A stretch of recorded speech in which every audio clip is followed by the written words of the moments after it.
And we are back. Welcome to another episode of Spence's Financial Mistakes. And here we have a Porsche 944, which, to be fair, is a pretty good car.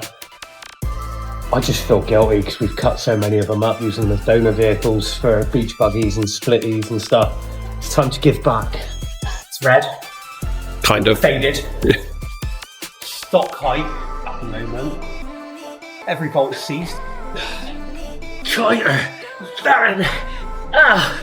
Ducks. Arse. Hole. Whack. Whack.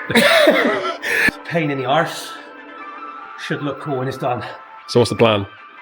Lower it. Lower it? Yeah. Then we might look into things like brakes and stuff. You know. Yeah, you know. Things that you might need. So what year? 88, I think. Same age as you. Cheeky fucker. 89. 89. Stop over exaggerating, Dan. Yeah. What engine? 2.5 petrol. NA, turbo, And actually aspirated. factory aspirated. I mean, you could stick a turbo on it and do everything else. This is Yellow. true. Yellow. And in terms of, obviously the paint's a little bit faded. You got some plans for that? Got a few marks on the body, haven't we, Mike? Couple. Yeah. One extra one now. So how did you come up across this 944? Just across the bonnet, but I did wipe it off. Nice. I already heard that joke before, but I'll keep it in. That's kind of setting you up for it. But in all seriousness, where'd you get it from? I buy 944 parts off for like the buggy and the SEMA and Volkswagens. And I thought it was only fair to put one back on the road, as we probably broke enough of them. Yeah. And I miss my old 944. It was the same colour, but it was left-hand drive. But you technically already bought a section of this car before you bought it. Yeah. So I asked him if he had a steering wheel for a customer's van. He did, so I bought it. And when I said, "Have you got any cars?" I said, "I have." He said, "But it's missing the steering wheel." I went, "Great, I've already bought that." I did knock that off the price when I bought it. So already sorted out the brakes. Yeah. Engine runs. Engine runs, new fuel pump. Still got make a fuel tank strap and box it all back in. But this is temporary.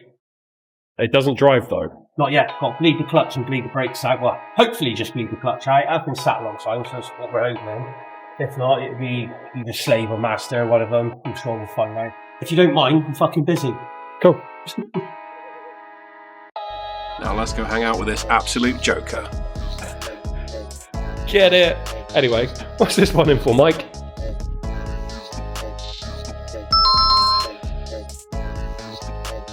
I mean, look at it. Seen better days. Seen better days. But what a lovely van. I mean, it's super cool, isn't it? Yeah. And it's such a lovely van. An actual Joker as well. A Joker, yeah, and it's an early Joker, which makes it, for me, a bit more desirable than the later ones. West interior is just a beautiful van, a really good, solid, clean example, really nice van. So apart from obviously that big lump of rust on the front, what's that actually in for? So replace the bottom of the front panel. Mm-hmm. I'm going to replace the bottom of the front panel. Probably pull the screen and address these couple of little bits around the bottom of the windscreen while I'm there. Yep. There's no point not doing them. It's too nice a van. It's got a bit shabby paintwork up pillars anyway, so yeah, strip that and get on and get that kind of underway. And I think Spencer's doing a conversion left-hand drive to right-hand drive. So obviously I'll end up doing the fabrication side of that, and Spencer do all the other bits. And yeah, just make good, just tidy her up a bit. Make it a stunning van it deserves to be. Yeah, definitely, yeah, and it is a nice van. So if you want to see more on this van, hit subscribe and follow us on the Old Dubshop. So as you might already know, we have taken the 50 to Las Vegas, Nevada for SEMA. We're going to be going forwards and backwards, doing segments and basically showing off how we got on. And good morning from SEMA 2025, which is making our final preparations to the stand by MST. Mr. Spence. Good morning. Watch this. You're a fucking wizard, Harry.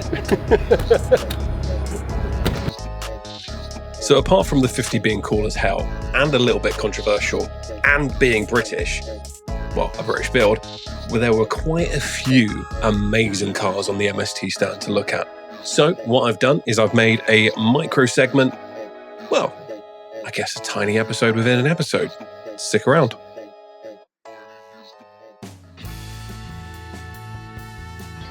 We are here with the lovely Randy and his ridiculously cool car. We're just going to turn it around and have a quick chat. Randy, what the hell is this? Well, this here is my 1972 Volkswagen Super Beetle. Yep. Chop top, suicide doors, stretch the front end out. We built all the suspension to where it lays flat on the ground. Yeah. We built a 1776 Volkswagen engine that we use a lot of MST parts on, like the valve covers. We got the serpentine belt set up. We got the oil pumps cover. We got the radiator mount. We got quite a few things from MST on this thing. Absolutely. And how long did it take you to build? Let's see, total time, maybe about 7 years. 7 years? Yeah, that's probably total. Total? Yeah. I mean, that's pretty quick. Yeah. I kind of wish I could have done a little bit faster, but I'm too busy working on everybody else's stuff too. So. Amen. So obviously the design itself is absolutely mad. Let's have a walk around. Yeah, for sure. Like I explained, suicide doors. Yeah. So, you know, it opens and closes like butter. And let's have a look at that interior. Let's get that open. Amazing. I tell you what, I was just chatting with Adam C a minute ago, and soft furnishings, man, are the way forward. And you have got an absolute eye for detail. The tastefulness of this and the matching rag top. Yeah, matching rag top. The seats. Even the door cards. Yep. And the handle on the brakes, the same. Even the handle. The steering wheel cover, all of it. Gotta love those homely touches. And up front, I got some stuff as well. Oh, please show me, please. Oh, so my Lord. We have Kicker hooked me up with the bass set up and the amps and all the speakers and whatnot. So. Why didn't you leave this open the whole time? It's amazing. So the pinstriping and obviously the work you've done in the actual paint job. Yep. I did all that. You did all that? Yeah. I built everything that you see minus suspension. The suspension we did there at Fat Fabs. Yeah.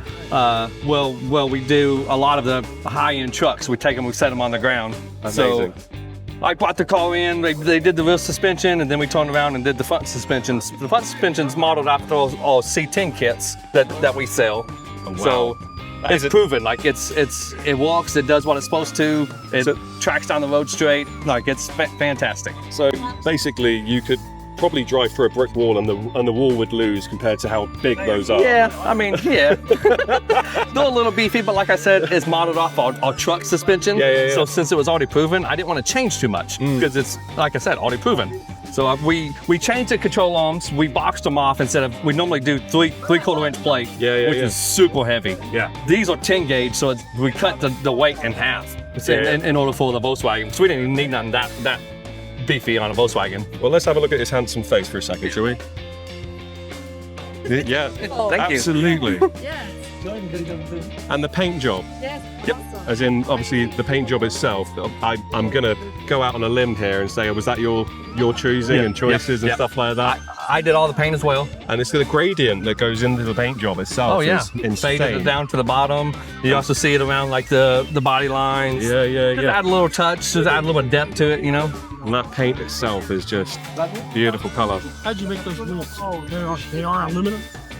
No, those chrome. I polished or brushed them.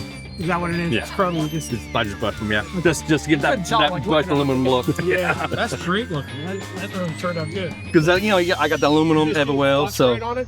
yeah, just kept it in one motion. You just kept doing it. Until it dolled out like I wanted that. it. I like that. Thank you. That's a great idea. I got a little hot rod, so looking for new ideas. Right on. Well, Randy, you are a machine. Thank you so much. I really You're not appreciate human.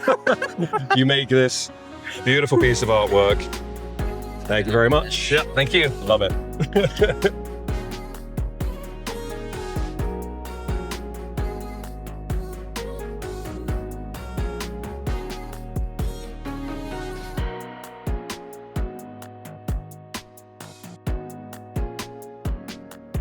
Big cheers to Randy for showing us his amazing Super Beetle. But now we're on the hunt for something, well, from one extreme to the absolute other. Check it out. Damn.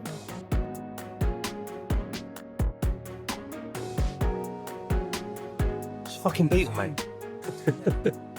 Será como Convertible semaphore. nearly $3,000 a piece.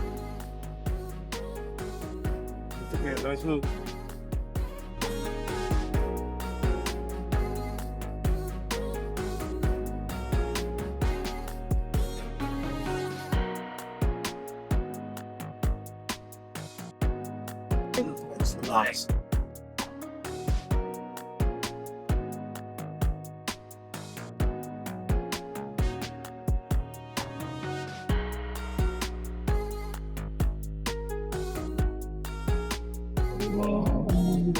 Correct single rivet headlamp rims.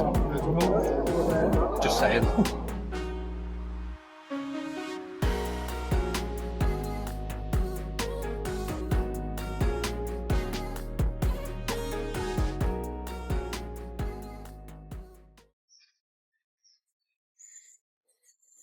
Who's drew a fucking chicken on the car? One lowered Porsche.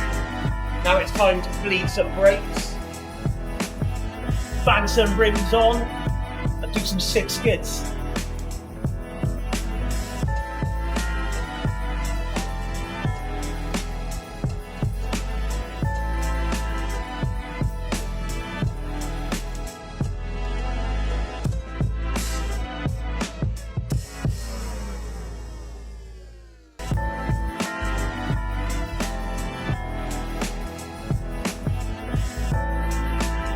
Brake work.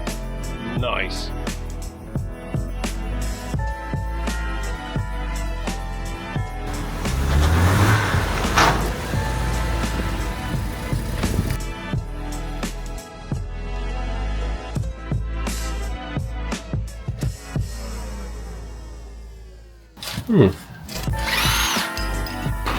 They are Porsche spacers. Nice.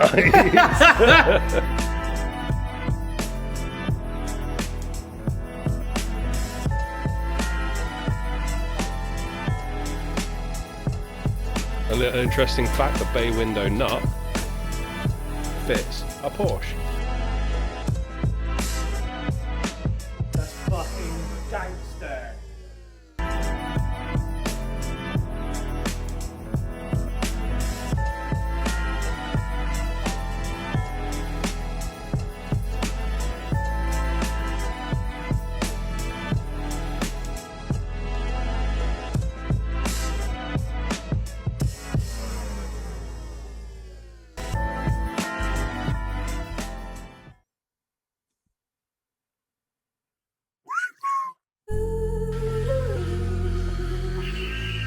Hello. How are you? How are you? I'm good. Oh, there's a Wednesday. What I know more about? Yeah. I've seen the one you done on Goblin, which was epic, so That was yeah, that's right. brilliant. Well, thank you very much, and I hope you really enjoy your day. Very welcome, and I can't wait to see you. Yeah, you too. Take care. Bye-bye. Mr. Spencer, how you doing, bud? I'm good. You? Yeah, not too bad. You just had a very exciting phone call. Yeah. Let's do this. Let's do this. Let's go.